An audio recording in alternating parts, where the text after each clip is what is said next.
In 358 BC on the Macedonian coast in northern Greece, storyteller Iolaus of Athens has been captured by pirates and is trying to buy time by telling them the legend of his uncle Hercules. His father was Zeus, king of the gods, but his mother was Alcmene, a mortal woman. Zeus' queen, Hera, saw the bastard these two had together as an insult and tried to kill him. But Hercules took after his father and was almost unbeatable. Once he reached manhood, the gods commanded him to perform 12 labors, and if he could complete them all and survive, Hera would let him live in peace. He fought powerful monsters like the Hydra, the Erymanthian boar, and the Nemean lion, whose hide was so tough no weapon could penetrate it, so Hercules beat it with his bare hands. The pirates aren't impressed by Iolaus' story, not believing a word of what he says. But at that moment, Hercules arrives to rescue him, wearing the lion's hide on his head. The pirates aren't scared because there are 40 of them, but numbers are pointless. Hercules can fight with multiple men at the same time, and besides, he isn't alone. His team has come with him.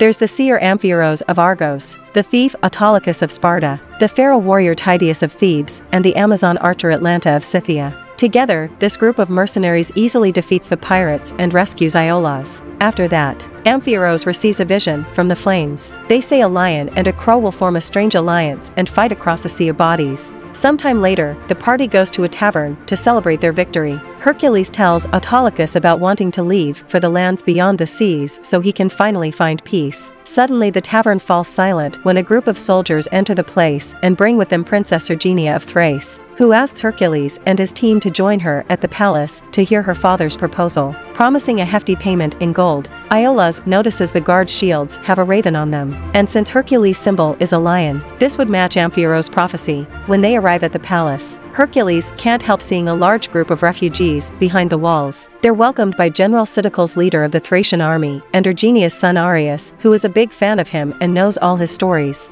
As they climb the stairs on their way inside, Hercules remembers an incident 3 years ago when he killed a hydra, which was just a bunch of men wearing lizard-like helmets. For King Eurystheus of Athens, who declares him a hero in front of a huge crowd chanting his name, the memory suddenly turns sour when it flashes images of his wife and kids getting murdered, and Hercules tries his best to ignore it and concentrate on the present. The party meets with Lord Codys, king of Thrace, who teases Amphiaraus for not being able to see much of the future except his own death and judges Atalanta's skills based on her gender, but she proves him wrong pretty quickly by shooting the helmets off the guards' hands. He invites them to have dinner with them and explains their troubles. The country is in the middle of a civil war with a bloodthirsty warlord called Rufus, who is believed to have an army of centaurs. Codys shows Hercules all the refugees that arrive every day after Rufus burns their villages, and comments on the fact he's lost most of his soldiers and his current army is formed by farmers. Between him and his daughter, they give Hercules a speech about bringing peace to the country that helps convince him to accept the job. The following day, Hercules and his team begin training the farmers-turned-soldiers, starting by testing their shield wall, which doesn't hold well. Some hours later, Hercules meets with Codys again, who has information about Rufus thanks to one of his scouts, Fiennes. The tyrant will be attacking the Bessi tribe in central Thrace within 6 days, and Codys wants to take the chance to march and stop him there before he goes any farther. Later in the evening, Hercules notices Arius sneaking around to see Tydeus sleeping chained to a chariot and almost hurting him when he comes closer. Hercules takes the kid out of there and explains that Tydeus was born in war, and when he found him, he was more animal than human. He saw something that traumatized him so deeply that he now never speaks at all and relives his trauma every night. But Hercules still considers him his most loyal warrior. Afterward, he takes the Arius back to Erginia, who was working at the hospice after they lost so many physicians. She taught herself the art of healing to be able to help in some way. Before leaving, Hercules gifts Arius the Nemean lion's tooth, implying it should have been a gift for his own children. The next day, the army gets ready to march, and Hercules finds Iolaus hidden among the soldiers intending to fight too. He reminds him he's a storyteller and not a warrior before sending him to the chariot with Codys, and together they all leave for Bessi. When they make it to the village, however, they discover it is too late. Rufus had already been there and destroyed it all, and the sea of bodies matches Amphiaraus' vision. Something is strange, though. While some of the bodies have been clearly rotting for days, there are others on the ground that are still fresh. These bodies are the ones that suddenly wake up and attack them because this has been a trap all along. Thinking the Bessi tribe is under the control of Rufus, Hercules calls for a shield wall to form around Codys while he and his team fight. The tribe leader wants to challenge him directly. Hercules smoothly breaks the tip of one of Atlanta's arrows, and when the tribe leader comes closer, he stabs him on the forehead with it, making it seem as if he had killed him with just a punch. The army finds this incredibly inspiring and makes them believe the gods are on their side. The real battle begins then. Hercules' team kills as many tribesmen as possible, but there are too many of them and they soon breach the shield wall. They come up with a simple plan. Hercules and Amphiaraos retrieve their chariots and start driving them in circles around the shield wall, pushing and killing the tribesmen out of the way. The remaining soldiers use this chance to charge, but the tribesmen recognize a defeat when they see it and run away. Rhesus is nowhere in sight, although a strangely shaped figure can be seen watching from afar. Hercules tells Codys that losing half his army is as much his fault as it is Rhesus, because he did warn him about the farmers not being ready to write yet. And Codys accepts giving him more time to spend training. Meanwhile, General Siticles wants to kill Phineas for having guided them into a trap, but Autolycus stops him and announces he'll be in charge of scouts from now on. Moments later, Princess Erginia arrives with the healers and she's taken to Hercules' private tent so nobody can see he's bleeding like a mere mortal from an injury he got during battle. After she leaves him to rest, Hercules dreams of an old memory. It shows the bodies of his wife and children, his hands covered with blood, and King Eurystheus exiling him out of the country instead of executing him, so he can forever live with the guilt of having killed his family. He wakes up from this nightmare when he hears some children giggling, and when he enters the forest to investigate, he finds his dead family among the bodies of the tribesmen. Eating them is a three-headed dog Cerberus, and Hercules gets ready to fight it. But Tydeus appears behind him and brings him back to reality, making him realize he's been imagining things. In the morning, Amphiaraos immediately knows what's happened to him because it's not the first time, and he advises Hercules he needs to finish this final labor and confront the beast to find peace. While the two men are busy talking by themselves, Princess Erginia approaches the rest of the team to get the truth behind the rumors. They explain to her that nobody knows the truth. They found Hercules one day alone with the bodies of his family surrounding him, but he remembers nothing. In each of his adventures, he would find one of the members of his team and show compassion for them, earning their loyalty. He was so good at what he did, nobody could believe he could be mortal, and the team simply decided to play along the stories to help them get jobs. They think that what happened to him was probably the blood rage, a common affliction that clouds the minds of warriors. From then on, Hercules and the team put Codys' army under a very strict training routine.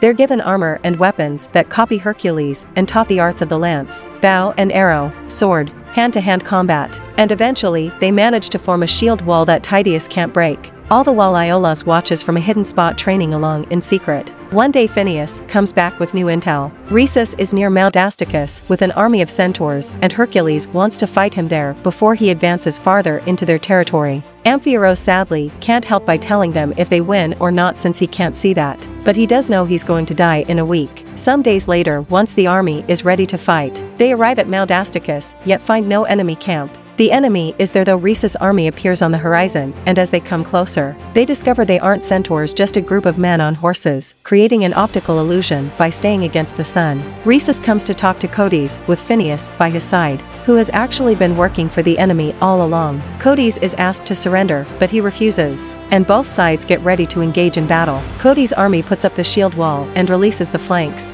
But the first ones to attack are actually Atlanta and her archers, who suddenly appear on chariots from the forest, ambushing the enemy when they almost reach their side. When arrows on fire are shot, Amphiaraos opens his arms, ready to accept his fate, but somehow not a single one manages to hit him. The battle is long and arduous. Rhesus' army may be bigger, but Hercules' soldiers have a better formation, and soon they are overpowering the enemy. Rhesus' soldiers begin running away, but he decides to stay and challenge Hercules directly, which proves to be a bad idea. Hercules easily grabs his horse and throws both of them to the floor with one swift movement. Sometime later, when they return to the palace with Rhesus in chains, Codys begins humiliating him in front of his people, but Hercules takes pity on him and helps him keep going. As they walk together, Rhesus tries to explain to him that Codys is actually a tyrant and it wasn't his men who burned all those villages. It was Codys. During the celebratory banquet, Rhesus is chained to 2 columns to be displayed as a trophy, and Princess Erginia tries to bring him water, but Codys won't allow it. Then it's time for his coronation, because now that Thrace isn't divided anymore, Codys is the king of it all. When Princess Erginia leaves the room after Rhesus calls out Codys again, Hercules gets suspicious and follows her, demanding her to share what she knows. She admits Rhesus is saying the truth. It was Codys who started this war after he poisoned her husband, the actual king, to take his place. However, she didn't play along because she approves of her father's actions. She did it because Hercules threatened to kill her child if she tried to rebel. Erginia tries to convince Hercules to take Arius with him when they leave, but Hercules refuses right before they're found by General Siticles, who tells him Hercules is looking for him. Hercules goes to confront Hercules, calling him out for betraying him, but Hercules finds it laughable that mercenaries that will do anything for gold have suddenly grown a conscience. He admits wanting to have his own empire and invites Hercules to lead his army, but since he turns the offer down, he pays him and his team what they agreed on before kicking them out. When they reach their chariots, Hercules gives his money to Autolycus because he wants to stay and save Thrace. He doesn't expect the team to stay with him and allows them all to leave with their reward and have a good life. But Atlanta reminds him they don't follow him because they feel they owe him anything. They follow him because they are a family. The whole team decides to stay and fight except for Autolycus, who leaves with all the gold after calling them crazy. The party easily sneaks back into the palace, but General Siticles is waiting for them and surrounds them with his soldiers. After making them drop their weapons, he also tells Hercules that he's heard Erginia conspiring with Hercules to take Arius away from him. Hercules takes the kid from Erginia as she is captured by the soldiers, and Arius tries to go to Hercules for help, secretly giving him back the lion's tooth. Hercules is knocked unconscious while trying to save the child, and he wakes a few hours later, chained to a wall and seeing Cerberus in front of him. As his vision slowly clears, he realizes it's actually 3 wolves, and they look familiar to him. They belong to King Eurystheus, who is now entering the area together with Hercules because they've been working together all this time to rule the entirety of Greece together. Hercules slowly recovers his memory. Cerberus has always been an illusion of his mind. What he saw that night 3 years ago were the wolves who attacked his family after Eurystheus put a sedative in his drink so he couldn't do anything. Eurystheus admits this is true, and he did it because he hadn't liked the way his people had called out Hercules' name louder than his, as if he was some sort of god. This could be a threat to his power, and he had to be eliminated.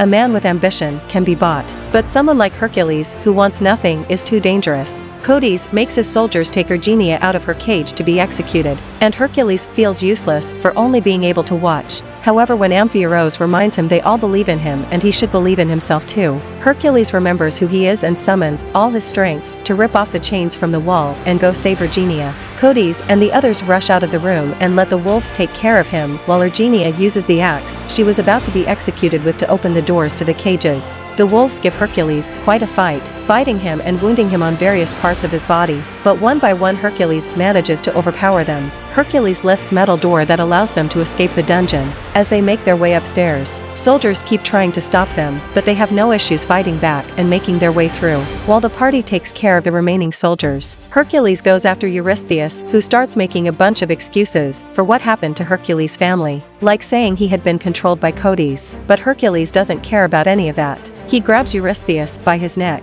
throws him on the throne and stabs him with his own dagger, finally getting revenge for his family. Suddenly Siticles throws Hercules on the floor and gets ready to kill him, only for him to end up stabbed instead when Iolaus catches by surprise from behind. The two of them rejoin the party, which has rescued Rhesus, and together they leave the palace, freezing as soon as they see Hercules waiting for them with his army.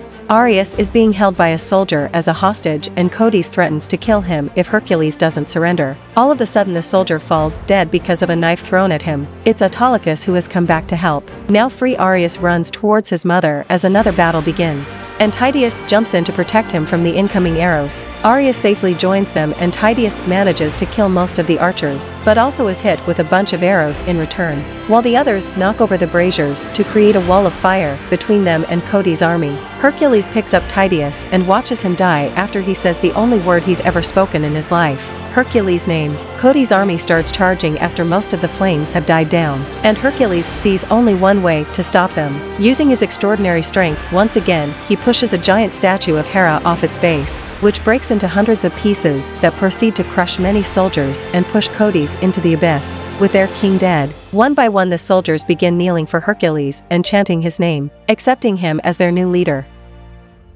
The movie ends here. Goodbye and see you again.